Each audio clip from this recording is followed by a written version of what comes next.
Kumusta ka na? Sobrang miss na kita. Ang init kasi kaya hindi ako makatulog. Mga 12:00 na. Saka isa pang dahilan kasi inihintay kita. Ay, mahal na mahal kita. May sasabihin sana ako kaso baka maiyak lang ako tapos magalitan mo ako. Tapos sabihin mo, magsisend ka na nga lang ng video, umiiyak ka pa. Kaya hindi ko muna sasabihin, di ba? Kamusta ka naman?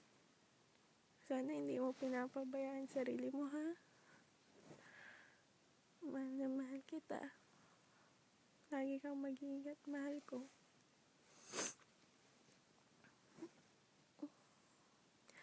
Naiiyak ako kanina kasi basta kahit naman pa paano namimiss ko din naman yung pagiging malambing mo, yung ganun. Yaso kasi naman hindi naman kasi porket mature na kailangan mawala yun, diba?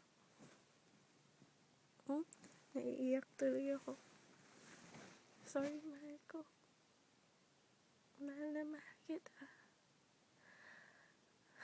Mag-iingat ka, ha? I love you.